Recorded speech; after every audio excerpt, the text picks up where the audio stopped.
Welcome to the Teachers on Fire podcast, where I profile agents of growth and transformation in education today. Each guest shares their highs, their lows, their passions, their goals, and the resources that are shaping their thinking and inspiring their practice. For show notes and links from each episode, visit teachersonfire.net. You can also follow the show at Teachers on Fire on Twitter, Instagram, and Facebook. And of course, please subscribe to the show wherever you listen to podcasts. I'm your host, Tim Cavey. Let's meet today's guest. Today, I'm speaking with Andrew Canle. Andrew is an assistant principal at Shaw Avenue School in Valley Stream, New York. He's a three-time champion coach at NBA Math Hoops, a program that engages students in math and social emotional learning through the game of basketball. And most recently, he's the creator of the hashtag EDUCanle Podcast. And I look forward to hearing more about that.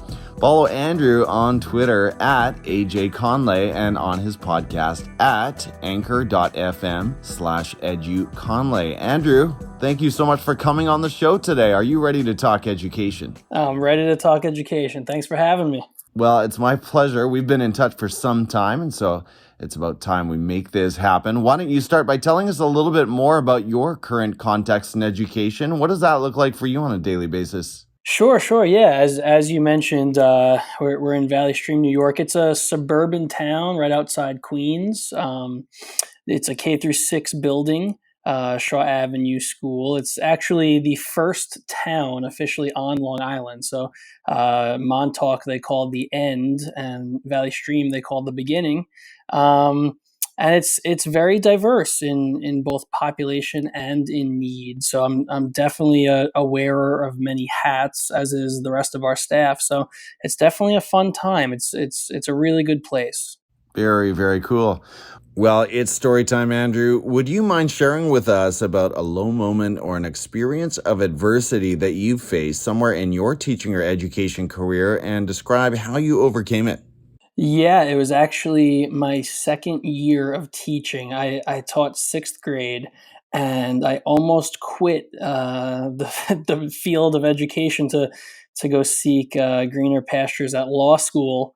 And people ask me why, and it was just the type of situation in my life. I just wasn't happy overall, and I think I started blaming my job as a teacher, perhaps, which obviously was misinformed. So I think what kept me in education was just I kept thinking, and this is going to sound very cliche, but it is in my heart. Just my steadfast dedication to following my passion, and what my passion was helping kids, and just in general helping to transform lives, because so many people did that for me. And it was the type of thing where I just felt compelled to. It was almost, well, why am I going to law school? Well, that just sounds cool. It sounds great. But it was the type of thing where I felt, let's just stay in this. And it obviously was the right choice, because I think it helped me find myself as an educator for sure.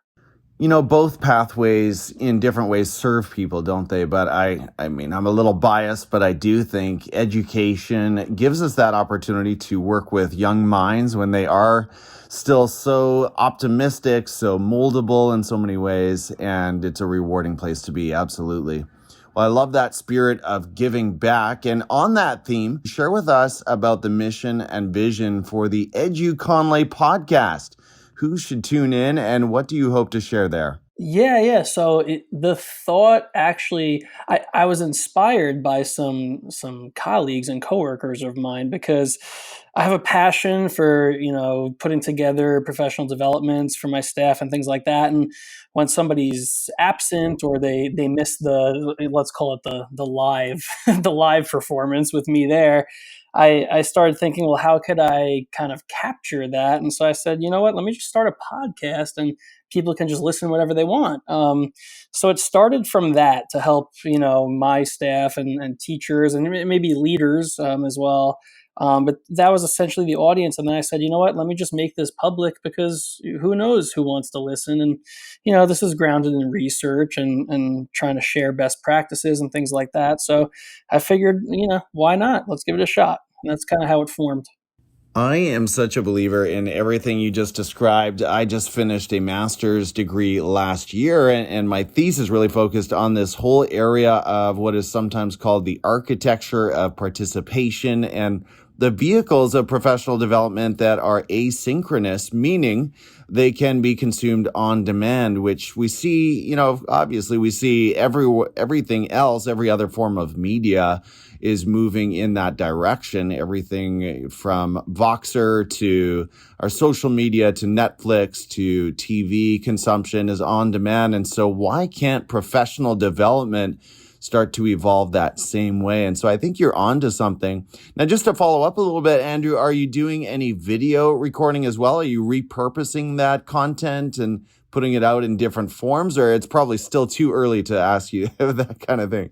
Yeah, no, it's funny that you're not the first person to ask me. I think where it's headed is definitely like screencasting my presentations on YouTube, so that you could pair Right. the audio with the visual. But you're right. It's even what comes to my mind now is like the flipped classroom for students. It's almost kind of like that for teachers.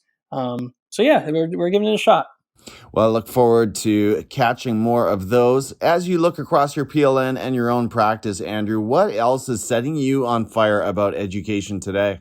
I would definitely say, and this might not be a flashy one, but I would just say formative assessment is something that I am so keen on and passionate about because it just all stems from there, right?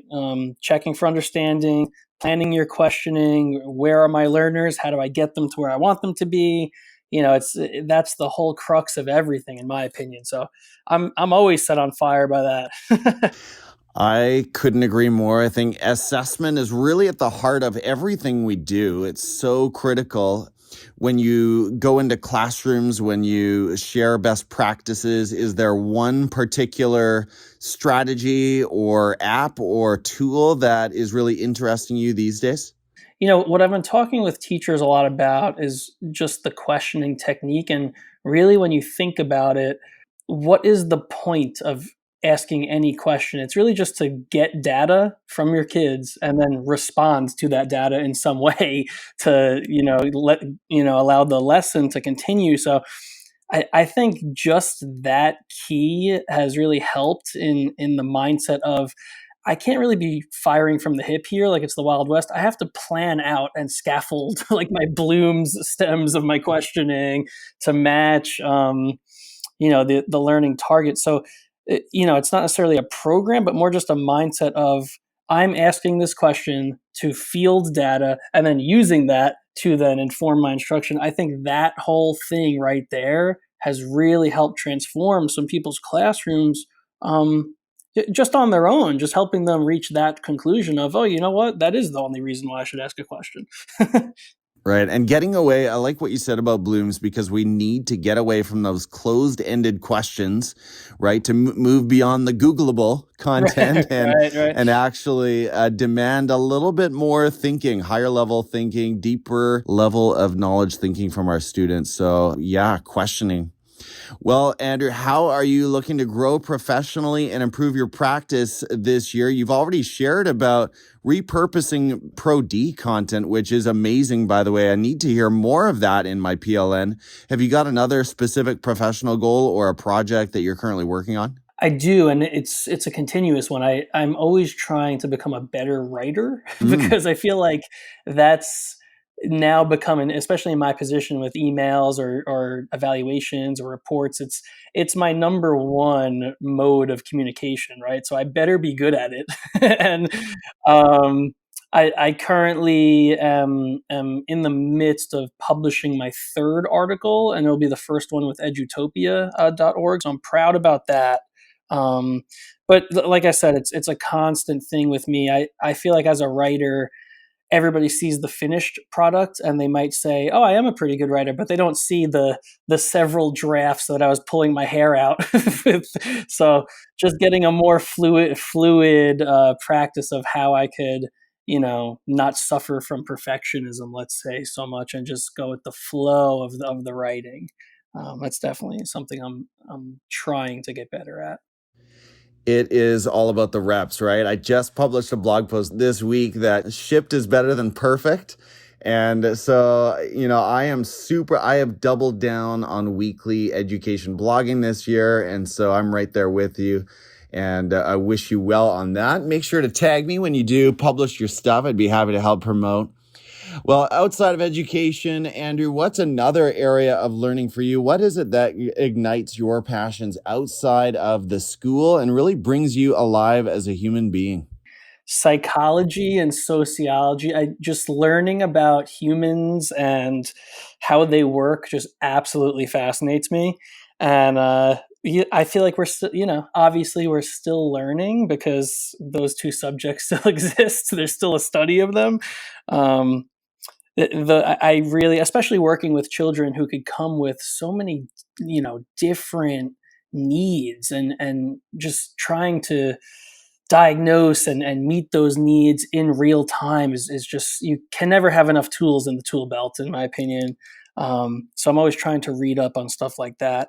I also am a big sports guy, and I think sports lends itself perfectly for, when you talk about systems and education and sustained, excellence and effectuating change and things like that.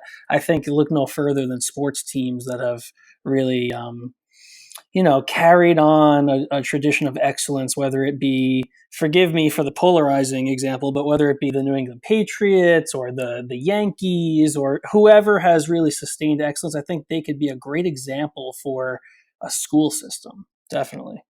Sure. Well, I love both of those. I want to hop back to psychology and say that Carol Dweck's mindset, and I think the subtitle is The New Psychology of Success, which is a little bit, I've always wondered about that subtitle. It sounds a little cheesy, but that, doesn't it? I mean, but that book, Mindset, was absolutely revolutionary for me and really led to this podcast and led to some big changes in my life. And just this philosophy of constantly trying to push myself into uncomfortable situations. So huge shout out to Mindset. That's always my number one recommendation. I'm sure you've got a few and I'll ask you for one in a moment. But I also have to slip in there, Andrew, that I was just in New York City last month for a Rangers game, which was amazing. Oh, Had a I love great going to the Garden. Yes. had a great time there. So who is your team in the New York area? Okay, so as you know, there's many teams. So I am definitely a suffering Knicks fan currently. I'm definitely a Ranger fan. It's always a great time going to see their games. I'm happy that we share that experience, so we could talk about that. I like the Yankees, but by family trade, I have to go with the Mets, um, and then I would have to go with the New York Giants in football. Okay. Oh yeah, Okay. So going against Gary V there, but that's okay. All right. right. Andrew, share about a personal habit or a productivity hack that contributes to your success. How do you get it all done? So this is going to be a funny thing for my staff to, if they do tune in, and I'm definitely going to promote for them too. But I wear a suit to work. I'm always in a suit and tie, and in the inside pocket, I always have a very tiny little blue notebook.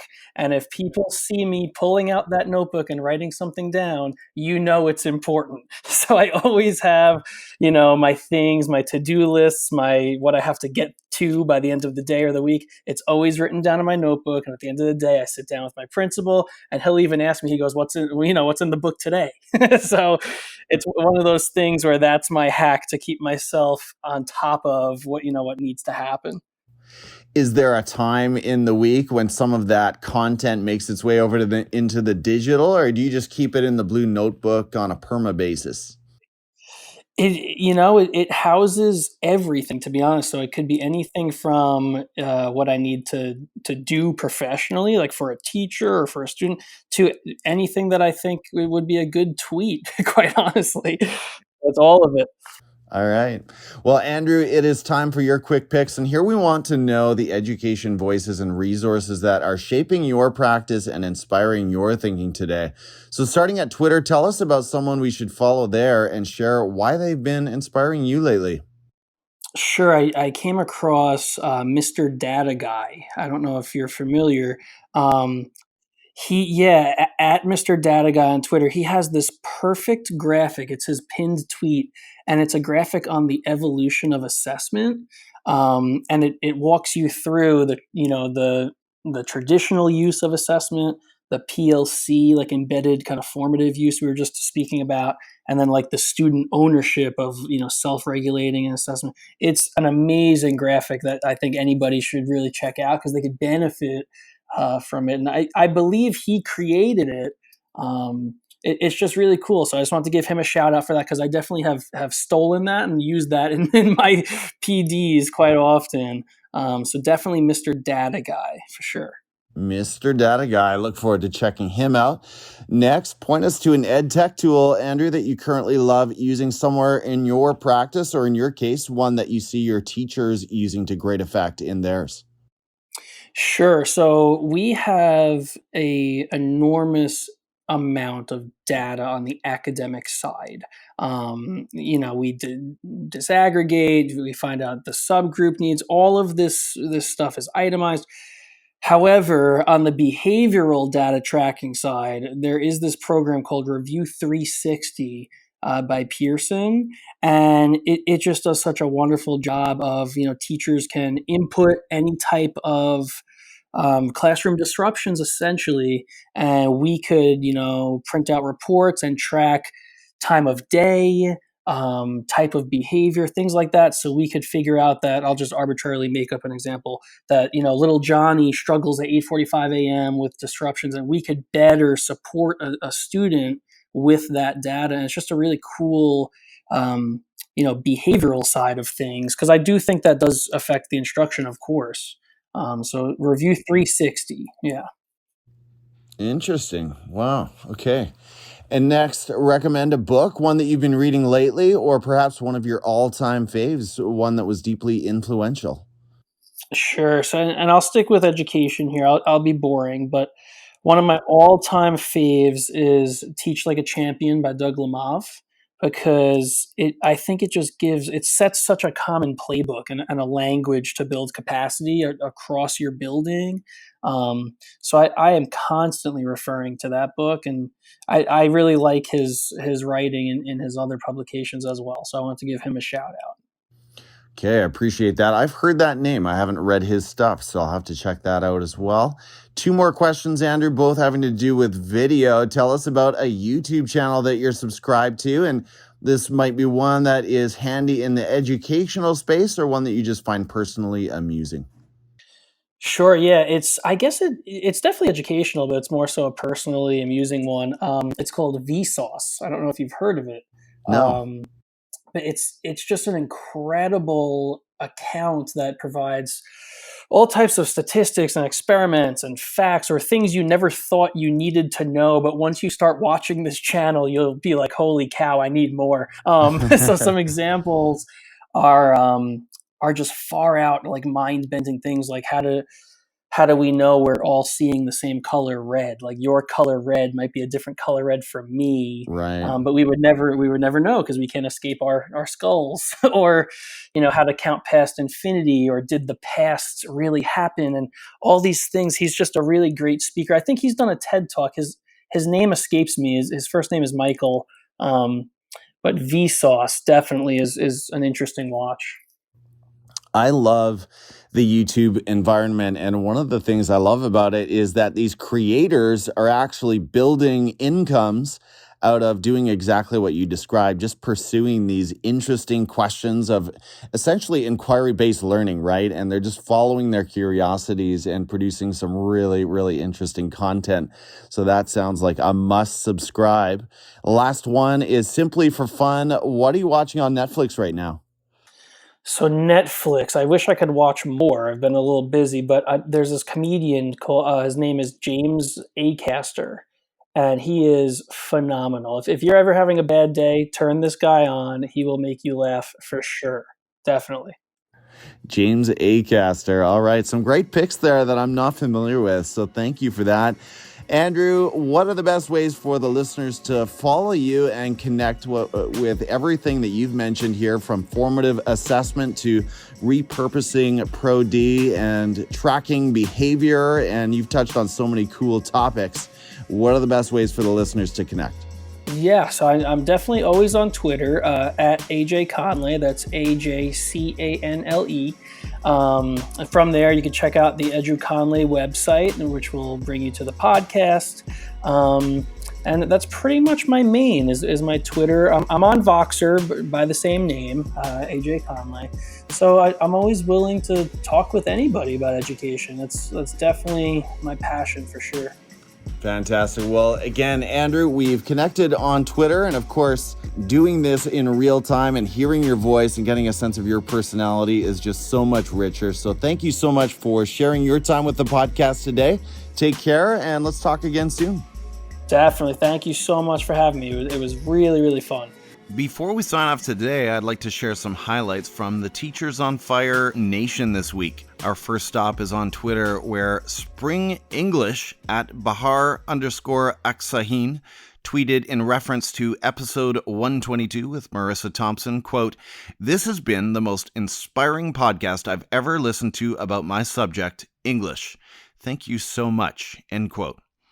Well, what an awesome tribute to receive from someone as far away as Turkey. Thank you so much for that feedback, Bahar. And again, I am so grateful to Marissa for sharing her time and insights with me a couple of weeks ago. Amazing stuff. Next, on Instagram, on a post from Monica Burns at Class Tech Tips, Kristen and Joe Merrill at the Merrills EDU wrote, quote, "We love at On Education Pod, at Leader of Learning, at Teachers on Fire, at EdTech Bites, and EDU Tech Guys, just to name a few," end quote. Well, thank you for the love, Kristen and Joe. I so appreciate being included in that group of exceptional edu podcasters. And if you are interested to see more and hear more of what I'm all about, catch my Instagram stories and frequent posts over there at Teachers on Fire on Instagram. On LinkedIn, Victoria Wolders wrote in response to my post about episode 120 with Dr. Christine Younghusband, quote, "Christine is amazing. Thank you for spotlighting her strengths," end quote. And thank you for that, Victoria. I would love to include YouTube here in this segment, so drop a comment after one of my vlog episodes, and I'll be happy to give you and your channel a shout out here as well. To all who have read, viewed, liked, retweeted, commented, or replied to my comment in any way, thank you so much. You are the fuel to my fire, and I so appreciate the support. Well, as you know, I am doing some blogging over at the Teachers on Fire magazine on Medium, where this week we featured pieces by Erica Terry at Erica Terry Co., who wrote 3 common co-teaching challenges and how to overcome them. Don't let co-teaching challenges lead you to burnout. Here are 3 quick solutions that you can implement today. I wrote, assessment should be a conversation. If we think of assessment in these terms, what are the implications for our practice? And of course, you can listen to that post in my Spark episode back at 125. Brad Davis wrote, be that teacher. Create an environment of care in and out of the classroom. And Debbie Tannenbaum published Happy First Birthday Techie Notes. Last year at this time, I was just considering writing a blog and maintaining a website. And of course, Debbie's writing this year is off the hook. She is writing like a teacher on fire. So keep it up, Debbie. The Teachers on Fire magazine is a Medium publication, and you'll find it on medium.com or on the Medium app. If you're already an education blogger, consider joining our growing writing team here. You can continue to publish content on your own blog, and you keep full credit and ownership of your content on Medium. Not to mention, the Medium platform compensates you based on the engagement and read time your articles earn. Message me at Teachers on Fire on any social media platform for more details. Well, I will leave you with this quote from my reading this week, Teachers on Fire, and it comes from Sparks in the Dark, Lessons, Ideas, and Strategies to Illuminate the Reading and Writing Lives in All of Us. The book was written by Travis Crowder. You'll find him on Twitter at TeachermanTrav, and Todd Nesloni. You'll find him at TechNinjaTodd. Their quote reads, "It's time for administrators to start reading more as well and advertising the books they are reading."